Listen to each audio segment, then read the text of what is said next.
Our gospel for the second Sunday of Lent is taken from Luke's account. It is the familiar story of the Transfiguration. Jesus takes Peter, John, and James up on a mountain to pray. Let's take a listen.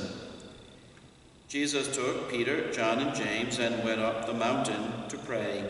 While he was praying, his face changed in appearance, and his clothing became dazzling white.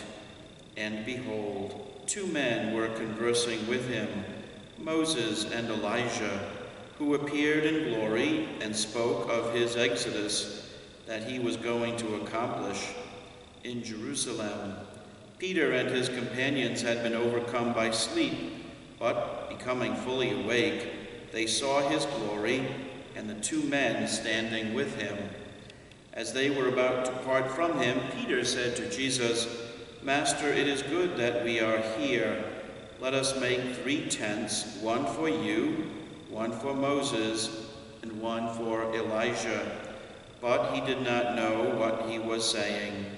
While he was still speaking, a cloud came and cast a shadow over them, and they became frightened when they entered the cloud. Then from the cloud came a voice that said, "This is my chosen Son. Listen to him." After the voice had spoken, Jesus was found alone. They fell silent and did not at that time tell anyone what they had seen. Something amazing happens in this passage. Jesus is seen in dazzling white. There is a brilliance about him. There is something so impressive, so amazing, so overwhelming about this event that Peter suggests they stay there, perhaps to have more time to take in all they were seeing. What must that have been like? At times, all of us have been drawn in by something amazing, overwhelming, maybe a sunrise or sunset, something in nature, and we wanted to stay in that moment. We wanted to linger, to savor the experience. It caught our attention.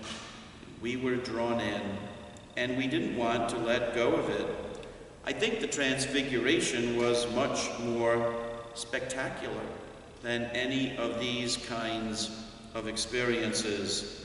Peter, John, and James have the great privilege to see Jesus in his glory. They get a glimpse into who he is, the Son of God. What are the moments in our lives when we have seen Jesus in his glory? Maybe in a time of prayer, meditation, reflection, perhaps when we are at Mass, or perhaps spending some time before the Blessed Sacrament in adoration. In these and in so many other ways, perhaps we have experienced Jesus in his glory. It was important for Peter, John, and James to see Jesus in his glory because they would see him on another mountain, Mount Calvary, hanging on a cross. They would have been able to recall this occasion when they saw him in his glory on Mount Tabor, and it would likely have helped them as they gazed at him on the cross.